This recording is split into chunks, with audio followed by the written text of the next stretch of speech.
Halo, selamat pagi kakak kelas 6 semuanya. Bagaimana kabar kalian hari ini? Semoga kita semua dalam keadaan sehat ya. Hari ini kita belajar di tema 2, subtema 3, pembelajaran yang keempat.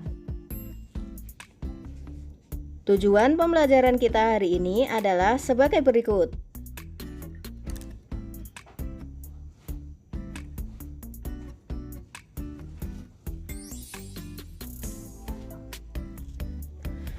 Kakak kelas 6, tahukah kamu bahwa persatuan dan kesatuan merupakan modal dasar untuk mencapai kesejahteraan rakyat? Mengapa persatuan dan kesatuan sangat penting peranannya untuk mencapai kesejahteraan umum? Nah, ayo kita pelajari dalam pembelajaran kita hari ini.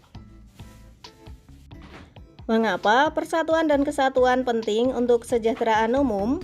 Penduduk Indonesia yang terdiri dari beragam suku bangsa tersebar di seluruh wilayah kepulauan Indonesia. Persatuan dalam keberagaman merupakan modal utama dalam mencapai masyarakat sejahtera. Rakyat yang bersatu dalam suasana yang aman turut mendukung pelaksanaan pembangunan. Jika pembangunan berjalan dengan baik, maka kesejahteraan rakyat akan meningkat. Sebaliknya, jika negara terpecah belah dan tidak aman, maka pembangunan akan terhambat. Pembangunan yang terhambat akan mempengaruhi kesejahteraan. Menjaga keutuhan negara kesatuan Republik Indonesia adalah tugas kita bersama. Bangsa Indonesia harus selalu bersatu mempertahankan keutuhan wilayah NKRI. Usaha-usaha dalam menjaga keutuhan NKRI dapat dilakukan dengan cara memelihara ketertiban dan keamanan, menghindari pertikaian antar suku, menumbuhkan sikap toleransi, menghargai perbedaan, menjaga perbatasan Indonesia dengan negara lain, dan menjaga pulau-pulau paling luar dari Indonesia. Contoh sikap yang mencerminkan persatuan dan kesatuan adalah menciptakan suasana rukun, melaksanakan tanggung jawab, saling menghormati antar sesama, mematuhi peraturan yang berlaku, saling tolong-menolong dengan sesama, menghargai teman yang berbeda suku, bangsa, agama, dan adat istiadat. Ayo kita tegakkan persatuan dan kesatuan demi tercapai masyarakat NKRI yang sejahtera. Nah, demikianlah usaha bangsa Indonesia untuk mempertahankan keutuhan NKRI. Mengapa keutuhan NKRI harus dijaga? Nah, jika keutuhan NKRI itu tidak kita jaga, maka rakyat tidak sejahtera karena di mana-mana terjadi pertikaian, kemudian permusuhan. Namun, jika kita selalu hidup damai, rukun, bekerja sama, saling membantu, maka keutuhan NKRI akan terjaga dan pastinya kesejahteraan rakyat semakin meningkat. Di pembelajaran sebelumnya, kita telah belajar menuliskan peta pikiran dari teks sejarah. Nah, hari ini kita akan menuliskan kembali peta pikiran dalam teks hari ini.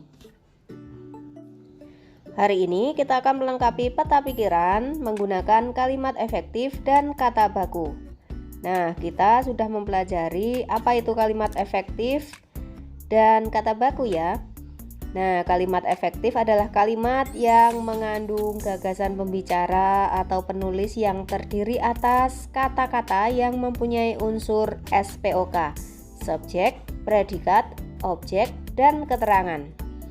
Kemudian ciri-ciri kalimat efektif yaitu yang pertama memiliki unsur penting atau pokok, minimal unsur subjek dan predikat, kemudian menggunakan struktur bahasa yang tepat, ketiga memenuhi kaidah ejaan yang berlaku, dan yang keempat menggunakan pilihan kata atau diksi yang tepat dan sesuai kebutuhan. Kemudian kata baku adalah kata yang penulisannya sesuai dengan PUEB atau Pedoman Umum Ejaan Bahasa Indonesia. Nah, supaya mudah kita dalam membuat peta pikiran, Maka kita buat dulu menggunakan kata tanya. Nah, kata tanya ini nanti dibuat kalimat tanya yang isinya merupakan hal-hal penting dalam teks tersebut. Selanjutnya, jawaban dari pertanyaan tersebut kita ringkas, kita lihat kembali, kita cek lagi apakah kalimatnya sudah menggunakan kalimat yang efektif dan kata baku. Jika sudah, tulisan tersebut kita tulis ulang dan jadilah peta pikiran. Di situ berisi hal-hal penting dalam teks tersebut. Demikianlah kakak kelas 6 pembelajaran kita di hari ini. Semoga apa yang Bu Vina sampaikan bermanfaat untuk kita semua. Sampai jumpa di video pembelajaran selanjutnya. Terima kasih. Tuhan memberkati.